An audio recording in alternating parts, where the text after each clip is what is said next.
dans la réalité que nous vivons,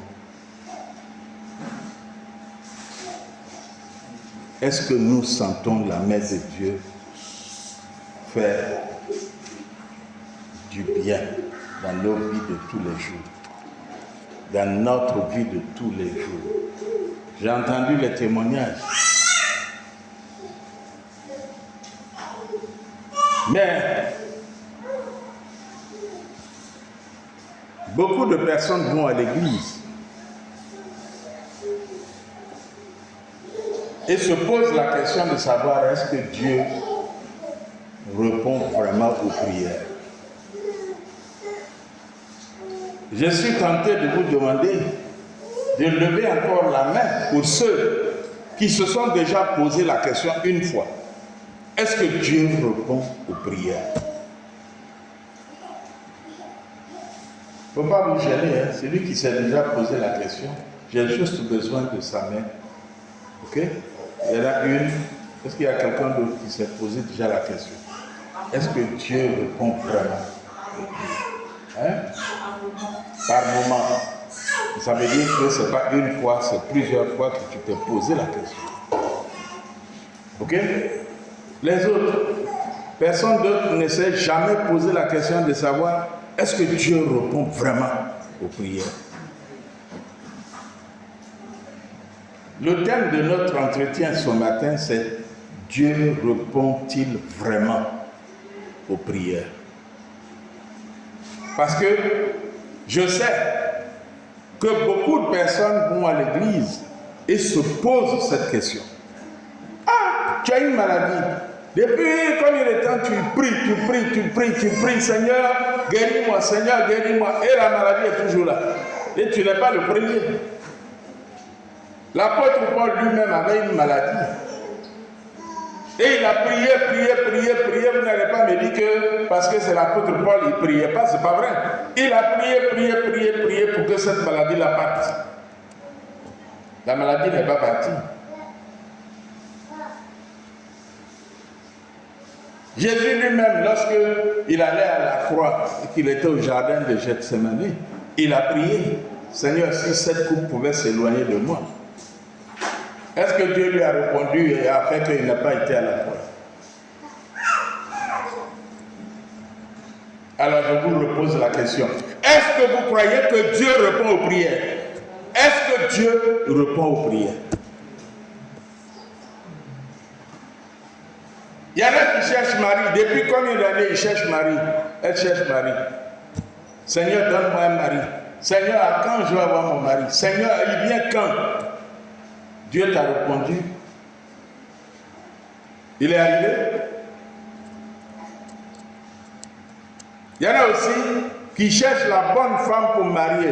Et tous les jours, il fait jeûne et prière. Toutes les veillées de prière, il est là-bas. Seigneur, réponds-moi. Seigneur, je veux avoir la bonne femme. Seigneur, est-ce que Dieu a répondu? Et puis il y en a, depuis ils cherchent enfant. Seigneur, donne-moi enfant. Seigneur, ma voisine vient d'accoucher. Seigneur, celle qui est derrière aussi a accouché. Celle qui est devant a accouché. Celle qui est à gauche, elle attend. Mais moi aussi, je suis là. Depuis là, Seigneur, je veux avoir un enfant. Est-ce que Dieu a répondu?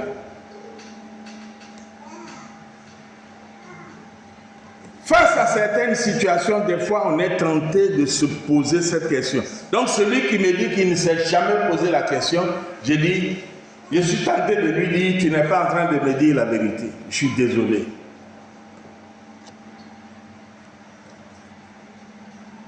Et je vais vous inviter à prendre, à écrire les versets, pour ceux qui prennent note, que je vais vous citer parce qu'il y a plusieurs versets. Jean 15, 16.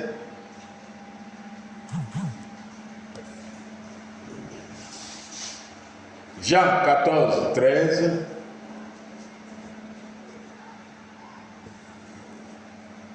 Matthieu 21, 22.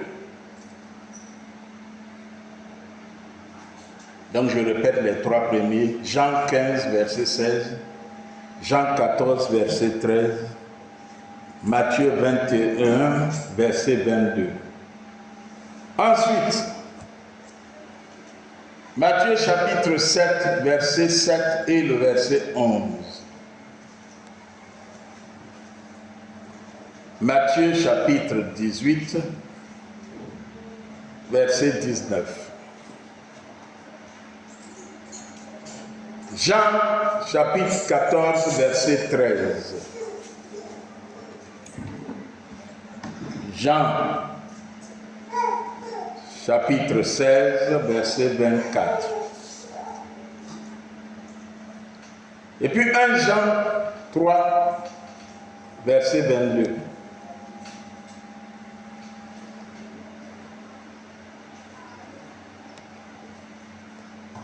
Dieu répond-il vraiment à nos prières?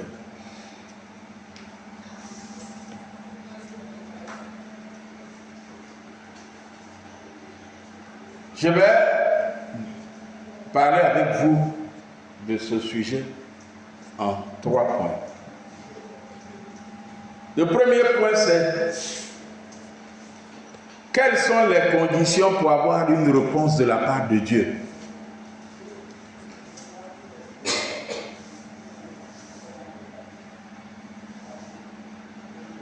Le premier élément, c'est pour avoir, il faut demander.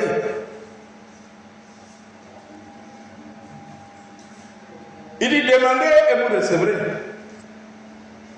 Demandez là, vous allez trouver ça dans Jean 15, verset 16.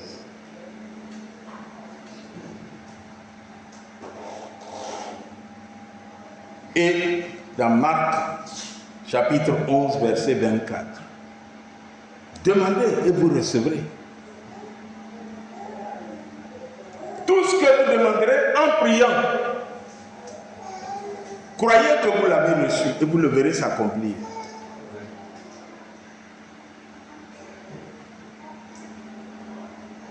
C'est la première action.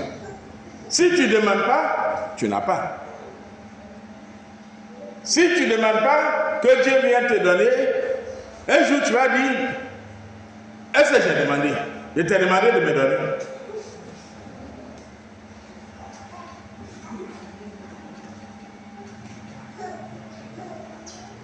Le deuxième élément, c'est qu'il faut avoir la foi. C'est-à-dire qu'il faut avoir confiance comme un enfant. Quand un enfant vient voir son papa, papa, donne-moi, je veux un bonbon. Il est convaincu que papa va lui donner l'argent pour acheter un bonbon. Mais si l'enfant va vers un tonton qui est d'habitude méchant avec lui, même en partant vers le tonton, il va pour tenter sa chance. Et donc quand tu vas vers Dieu, ne va pas pour tenter ta chance. Va en ayant l'assurance que celui vers qui tu t'en vas demander, tu t'en vas et à qui tu veux demander, il faut avoir la foi, il faut avoir la certitude qu'il a les moyens de te donner ce que tu lui demandes.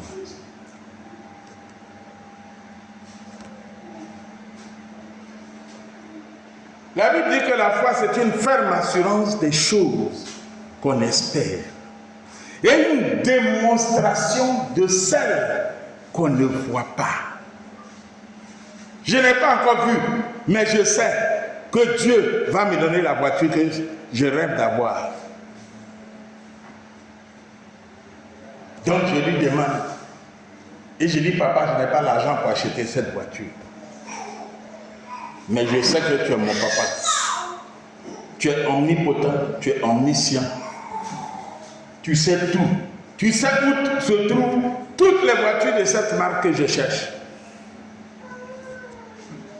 Quelqu'un me disait dans la semaine, c'est mon jeune frère, il dit, il y a quelqu'un qui m'a vendu une voiture, il vit aux États-Unis. Il dit, il y a quelqu'un qui m'a vendu une voiture Toyota à $200, c'est-à-dire 120 000.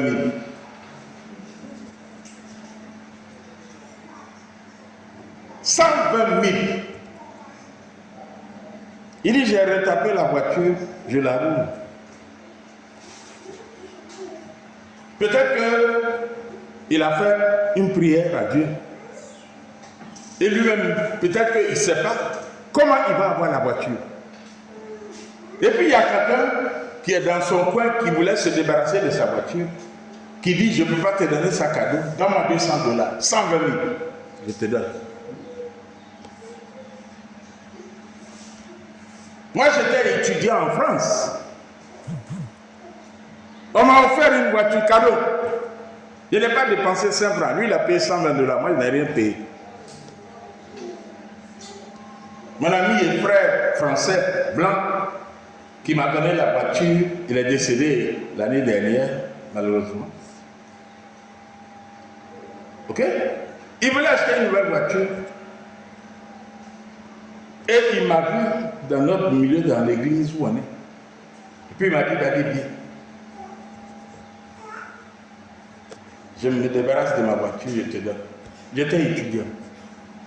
Et ça fait que j'étais le seul étudiant ivoirien qui avait une voiture dans la ville de Limoges où j'ai fait mes études.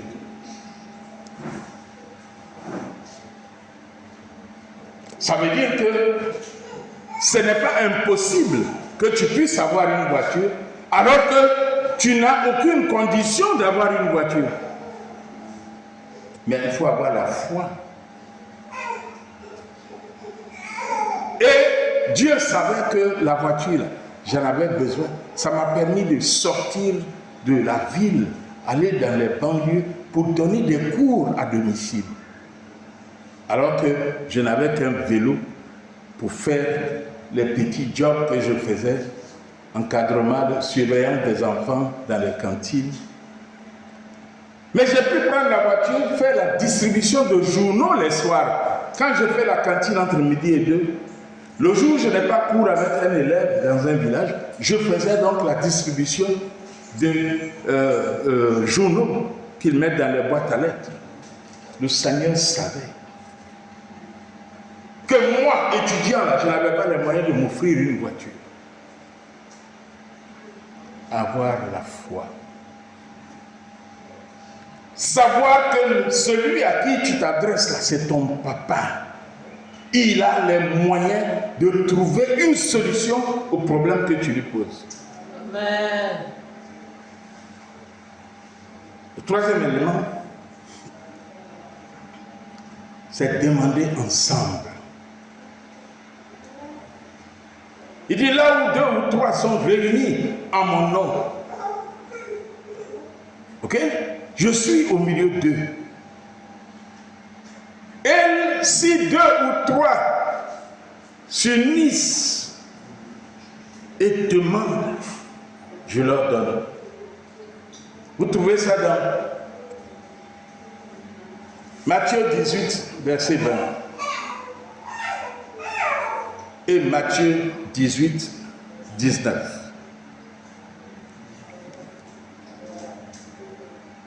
C'est-à-dire que tu as une préoccupation, tu as un besoin, tu as un sujet de prière. Tu regardes dans ton milieu, tu trouves un frère ou une sœur ou un responsable en qui tu as confiance. Quelqu'un qui a aussi la foi. Quelqu'un qui va prendre à cœur ton sujet. Il va prier avec toi. Ce n'est pas quelqu'un à qui tu vas dire, voilà mon sujet, je vais me marier. Et puis il va aller derrière toi pour dire, regarde-moi un gars comme ça avec ton comportement là. Il va prier avec toi, mais il va aller dire à d'autres personnes, avec son comportement là, il veut se marier. Avec son comportement là, elle veut se marier. Vous devez être ensemble, mais vous devez être unis. Toi seul, tu as demandé à Dieu, tu n'as rien vu. Tu prends une ou 2 autres personnes, 2 ou 3, vous êtes réunis, et vous parlez à Dieu. Qu'est-ce que Dieu dit?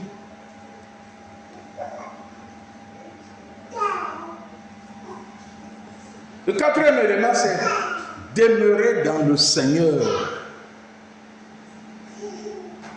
1 Jean 3, 22.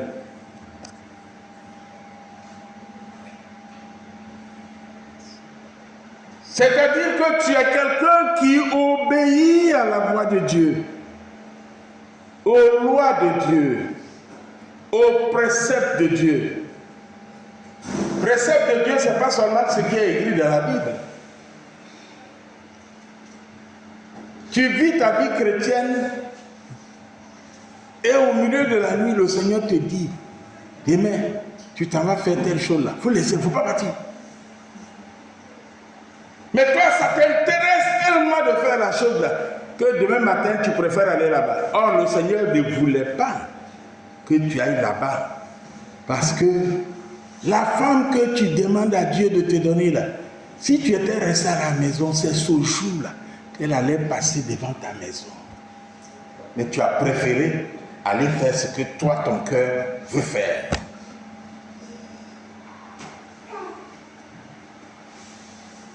Peut-être que la Bible t'a dit, il ne faut pas faire telle chose. Mais c'est ce que tu aimes faire. Tu as préféré faire. Demeurer dans le Seigneur, c'est apprendre à vivre selon la parole de Dieu.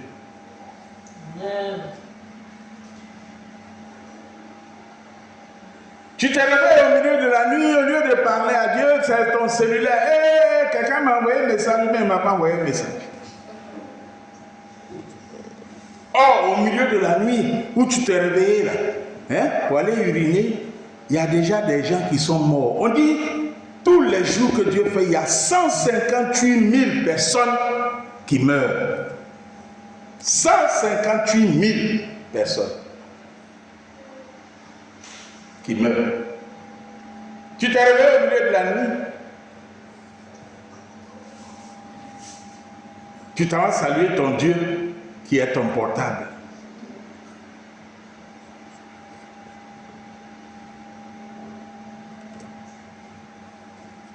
Or, je vous ai donné des témoignages ici, où c'est au milieu de la nuit que Dieu m'a donné un message. Où il m'a donné un songe où, si je partais à l'université avec ma voiture, j'allais avoir un accident. Et je sors, ma voiture, il n'y a pas de frein.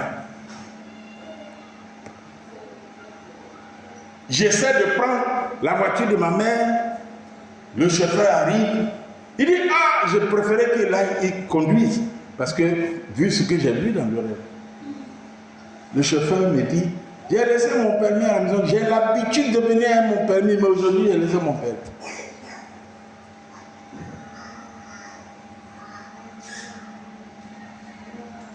Finalement, je n'ai pas pu aller donner surveiller l'examen que j'avais à faire à l'université. J'ai appelé un de mes collègues pour lui dire, faites, occupez-vous de l'examen. Si mon portable était la chose la plus importante, mais peut-être qu'au moment où j'étais dans les vagues pour faire le songe, j'allais chercher où se trouve mon portable. Je n'aurais pas eu le songe. Demeurer dans le Seigneur. La vie chrétienne, ce n'est pas un jeu d'enfant. Dieu, c'est notre papa. Il y a beaucoup de personnes qui viennent à l'église parce que, bon, c'est notre religion. Si on ne va pas à l'église, c'est pas bien. Mais un jour, ils vont dire, depuis là, je vais à l'église même, je gagne quoi? Depuis là, je prie, ma situation ne s'améliore pas. Est-ce que tu t'es posé la question de savoir si tu remplis les conditions pour que ta situation change? Et sans la transition, on va passer au deuxième point. Pourquoi Dieu répondrait-il à ta prière?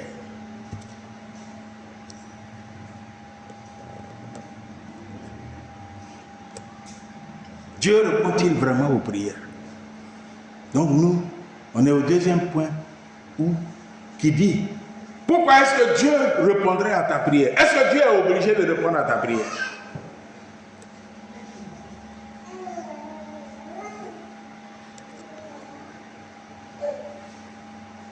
Dieu répondra à ta prière parce que son nom est invoqué sur toi. Amen.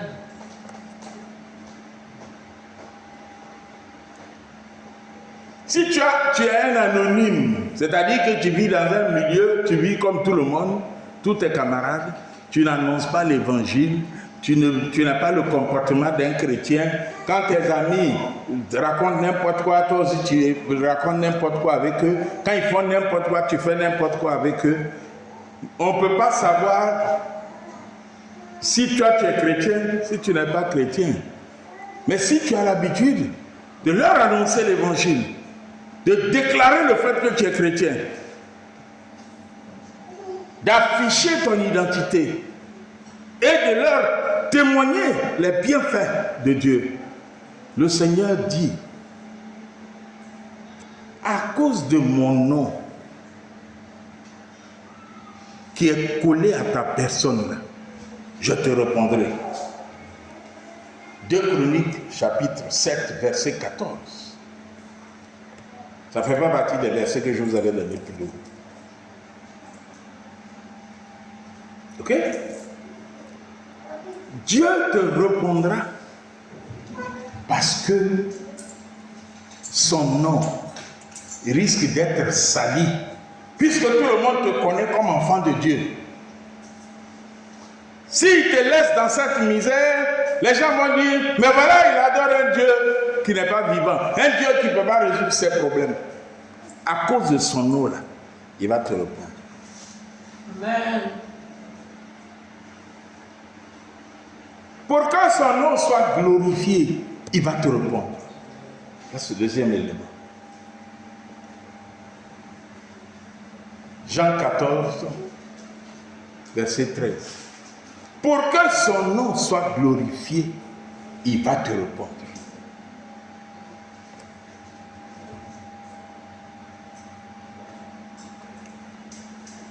Et son nom est glorifié lorsque tout ce que tu fais, tu le fais pour lui.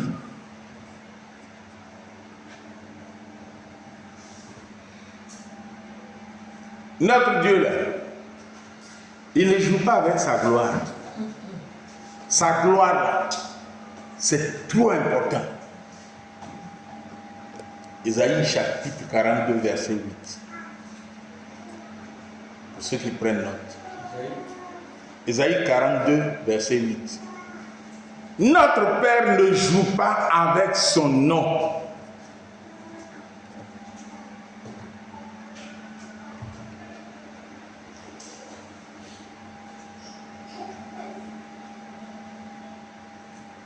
Le nom de Dieu sur toi doit être comme ton parfum. Quand tu as mis un parfum, que tu t'en vas, quand tu dépasses celui que tu as dépassé, là, regarde derrière. Mais la femme là, elle sent bon. C'est quel parfum elle utilise même. Mais le monsieur là, il sent bon.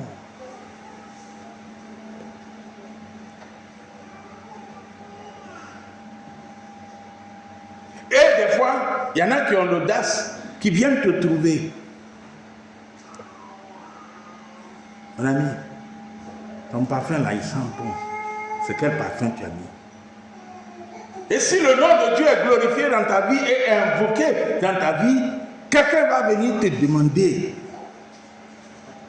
Mon ami, depuis là, chaque jour je t'observe.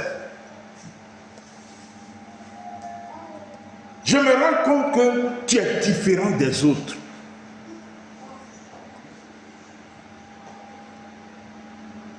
Je veux aussi être comme toi. Un jour, il y a un étudiant qui m'a approché à l'université. Il m'a dit, professeur, nous on se met sous l'arbre, on vous voit garer chaque jour, puis vous partez. Et on sait que vous êtes croyant. parce qu'il a lu un de mes livres. Mais je suis sûr qu'entre eux, ils causent de ça. Il dit, je ne peux pas comprendre que moi, étudiant, devant vous, professeur des universités, vous croyez en Dieu, puis moi je vais rester comme ça. Il dit, moi aussi je vais devenir chrétien.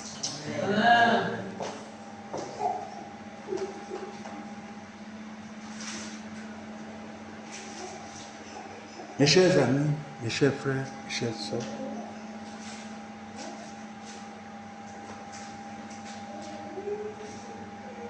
prends la gloire de Dieu pour embellir tout ton corps. Que ton rouge à lèvres soit la gloire de Dieu. Que ta coiffure soit la gloire de Dieu. Que ton habillement soit la gloire de Dieu.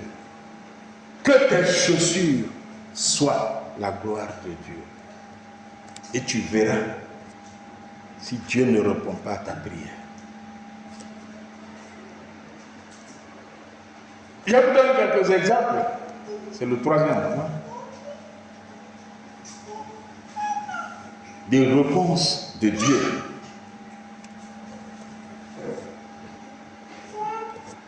J'ai fait le lycée scientifique de Yamoussoukro, troisième promotion. Quand j'étais en première, on fait les cours de probabilité. On fait combinatoire, voilà. Et puis, en terminale, on fait probabilité. Le cours de combinatoire, là, je ne comprenais rien. Rien. Le prof fait son cours, je ne comprenais rien. Et c'était une préoccupation sérieuse pour moi. Et j'ai dit à Dieu, à maintes reprises, papa, l'année prochaine, on va faire probabilité. Or, probabilité, là, ça dépend des combinatoires. Si je ne comprends pas ça, là, je suis foutu. Je suis dans un lycée où on fait 100%, même jusqu'à aujourd'hui, on fait 100% au bac.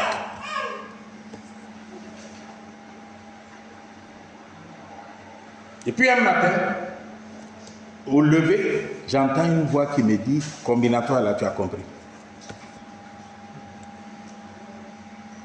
Quand on a fini le cours de ce jour, je suis allé m'asseoir dans les salles d'études et j'ai refait tous les exercices de combinatoire. Je les ai compris. Quand je suis allé en terminale, on a eu un nouveau prof blanc, M. Besson. Et c'est à cause de cette expérience que je n'ai jamais oublié son nom. On a fait le premier examen. Moi, petit, là, qui ne connais rien en combinatoire, là, j'avais 20 sur 20. C'était sur combinatoire.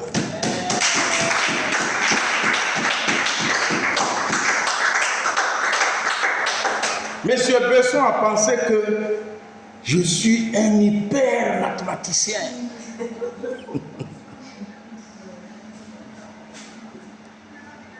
Les prochains devoirs, là, ils s'attendaient à ce que j'aie 20 sur 20. Je suis revenu à ma position habituelle. Dieu voulait me prouver que ce qu'il m'a dit ce matin-là, c'est une réalité. On a fait combinatoire, j'avais 20 sur 20. Il a répondu à ma prière.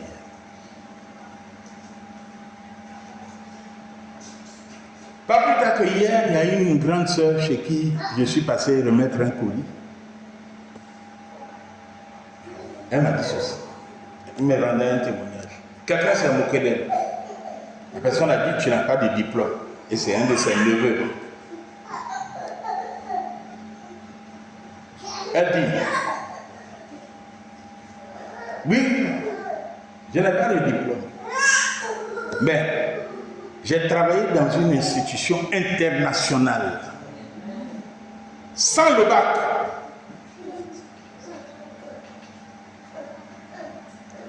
J'ai passé le bac, j'ai échoué. Mais dès que j'ai fini, j'ai trouvé du travail, c'est ce qu'elle a dit. Et au moment où je voulais repasser le bac, le patron chez qui je travaillais a refusé de me donner la permission pour aller passer les examens.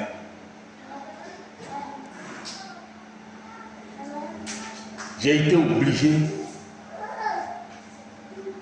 de quitter sa boîte. Mais avant de quitter sa boîte, 3 jours, parce que je voulais le boulot, c'est ce qu'elle a dit. Donc elle est restée pour le boulot. Elle n'a pas passé le bac. 3 jours après, en temps, elle s'est bien préparée, elle savait qu'elle allait réussir cette fois-ci. Le monsieur dit niet. Et comme elle avait besoin du travail, elle est restée. 3 jours après, la période de ses examens-là, on l'a appelée pour commencer un travail à la base. Et elle est restée là-bas jusqu'à la retraite. Elle a construit sa maison, etc. Alléluia. Vous imaginez ça? Si Dieu peut faire ça,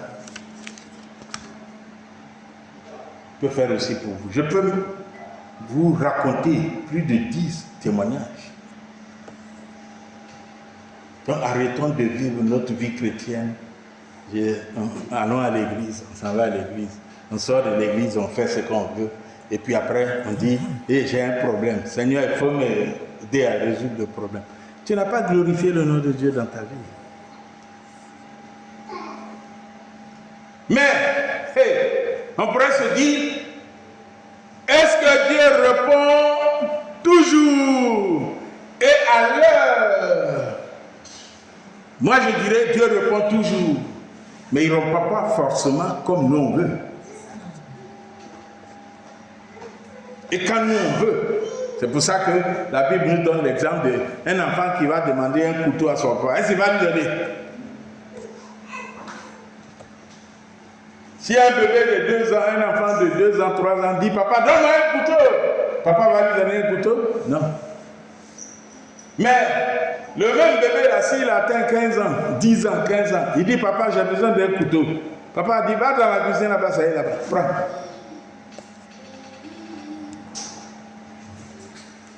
Dieu ne donne pas toujours ce que nous voulons. Il nous donne ce qui est bien pour nous et au moment où cela est bien que nous l'ayons.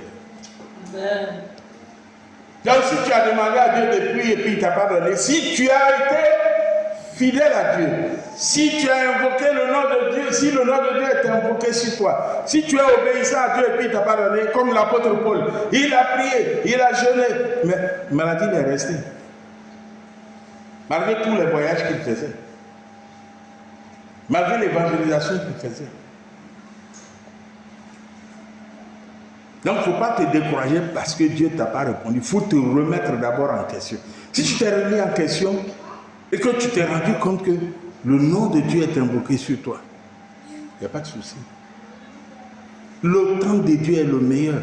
Lazare est mort. Quand Lazare est mort, ses sœurs, mais avant qu'il ne meure, elles ont prié, Seigneur, il faut guérir. Seigneur Dieu, il faut guérir Lazare. Elles ont prié. Lazare est mort. Et quand Lazare est mort, elles ont envoyé chercher Jésus. Il est mort. Jésus a pris tout son temps, il a marché comme une femme enceinte. Doucement, doucement, doucement. Et il est arrivé 4 jours après. Vous savez pourquoi? Il est venu 4 jours après, au moment où Lazare a commencé à pourrir. Parce qu'on ne peut pas enterrer quelqu'un 4 jours après et puis il est toujours frais. Et vous savez pourquoi? Parce qu'il fallait que Dieu soit glorifié. Un mort pourrissant qui ressuscite, qui revient à vie, c'est plus parlant, plus plausible qu'un mort qui vient de mourir. On va dire non, il a fait un arrêt cardiaque, mais après son cœur a recommencé à marcher. Le temps de Dieu est le meilleur. Dieu ne répond pas aux prières avec des intentions mauvaises. Par exemple, ton voisin a acheté une voiture. Il faut que moi aussi, j'ai une voiture. Seigneur, je vais jeûner 10 jours, donne ma voiture. Le Seigneur ne va même pas t'écouter.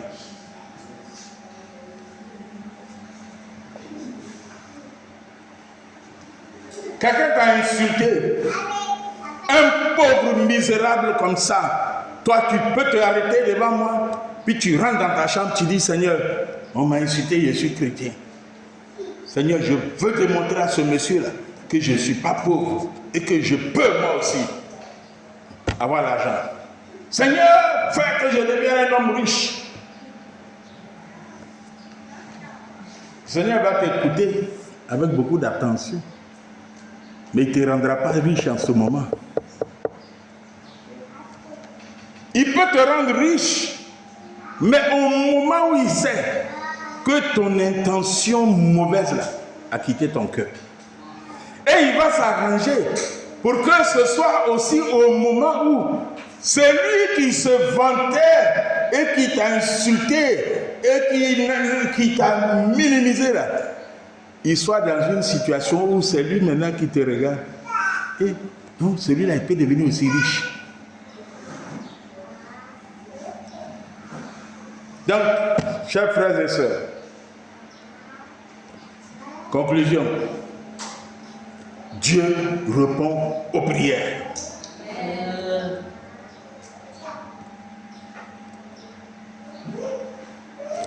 Dieu répond aux prières au bon moment où tu seras heureux et où sa gloire sera manifestée et tu seras content. Lui aussi, il sera content et vous allez faire la fête ensemble. Et c'est en cela que je vous invite à vous tenir debout et puis on va parler à Dieu.